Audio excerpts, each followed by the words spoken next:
Can we begin with the breaking news on that urgent manhunt for a convicted killer intensifying this morning in Pennsylvania? Police just gave us an update confirming that Danilo Cavalcante, who escaped the Chester County prison nearly 2 weeks ago, is now armed after he stole a gun last night. At 10:10 p.m., a call was received from a resident on Coventryville Road indicating a short Hispanic male, no shirt and wearing dark pants, had entered his garage while the homeowner was in it, and that he grabbed a .22 rifle that was leaning in the corner of the garage. The homeowner drew a pistol and fired at Cavalcante as he fled with the rifle. Cavalcante is considered armed and extremely dangerous. This morning, police are asking residents to stay inside, to lock their doors and monitor their home cameras. That left picture there is the latest we have in terms of how he now looks as he's clean shaven. All the local schools are closed. Let's go to MSNBC's Lindsay Reiser, who's joining us from Chester County, Pennsylvania. We also have MSNBC law enforcement analyst Jim Kavanaugh standing by. Lindsay, a lot of fast moving developments overnight and into this morning. Walk us through what we know right now.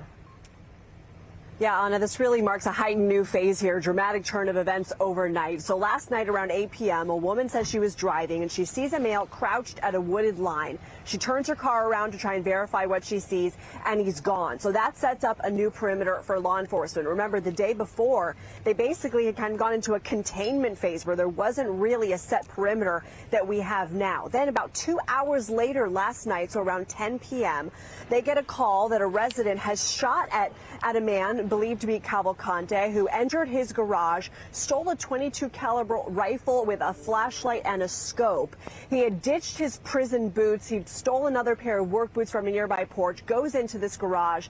The homeowner engages, fires at Cavalcante. He runs away with this firearm, but right now police say they have no reason to believe that he is injured, but they do say he's armed and dangerous, not to approach. So we have this roughly 8 square mile perimeter now, Anna. We have plane and helicopters going overhead. We know that around 500 law enforcement officers are right now mobilized, including K9 units. Now, authorities believe that he's just trying to survive at this point and avoid being captured, but they do believe that he knows this area. Now, when asked whether he was getting any assistance, police say they don't believe, they can't comment on whether he's getting any assistance, but believe he is beyond assistance at this point. Again, asked if he was desperate enough to potentially use that firearm, law enforcement says they do believe that he would be desperate enough. So a dangerous situation out here. But Anna, there are no active evacuations. There's not a shelter-in-place order. Local schools are closed, but residents are just being asked to lock their doors, lock their outposts. This area is dense. It's wooded. We have cow and horse pastures, cornfields, a lot of barns and nooks and crannies where Cavalcante can hide. My colleague George Solis had asked at the press conference, what went wrong here? How is he continuing to be able to evade capture? And state police said nothing has gone wrong here. They have the perimeter. They believe he's in this area, and they say no perimeter is 100%, Anna. Okay, Lindsay Reiser, thank you for that update. Please come back to us if you get additional information throughout the hour here. Jim, some serious intensity with the knowledge that Cavalcante is now armed, a .22 caliber rifle, we're told. As someone who's been involved in searches like this, what's it like inside that investigation right now, do you think? Well, trying to keep that perimeter, Anna, because he's got the key. Cavalcante now has the key, which is the firearm, to get him where he wants to go, which is the southern border. This guy wants to get a vehicle, and he wants to get to the southern border. But he's cagey, he's been a fugitive a few times, and he knows how to do this. He walked into a garage with a homeowner there. That's pretty brazen. I'd say the homeowner would be dead and his car would have been stolen if he didn't have a firearm and shoot at Cavalcante. Once he got a hold of that rifle, if the homeowner didn't have a gun, he would have killed him and taken his car.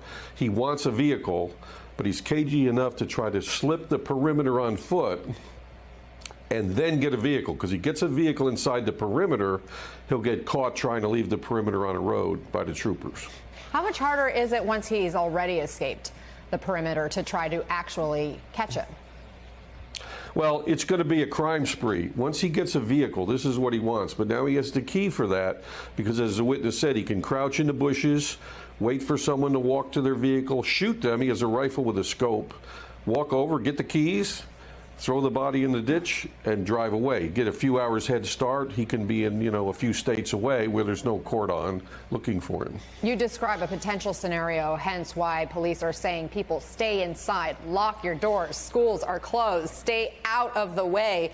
This morning, police are characterizing the search area as being about 3 miles in one direction, 2 in the other. Hilly terrain. They say tactical teams are involved. What sort of search tactics and techniques might they be using? Well, all the SRT and SWAT teams, special response teams and SWAT teams that are there use dogs. They have tactical dogs. They bring in bloodhounds and tracking dogs. The air assets, helicopter and fixed wing, have FLIR for infrared radar to see movement at night. But the canopy blocks a lot of that, the thick leaves, so it's very tough. Cavalcanti is cagey, and he grew up in a ranching area in Brazil, and he's brazenly killed a victim with a gun in Brazil. He's killed with guns, he's killed with knives. This guy's a killer, and he's going to kill to try to escape. Mm-hmm. It's a scary situation. Jim Kavanaugh, thank you so much for being an expert on this for us and analyzing where we're at. If anything happens, we'll bring you back. Appreciate it.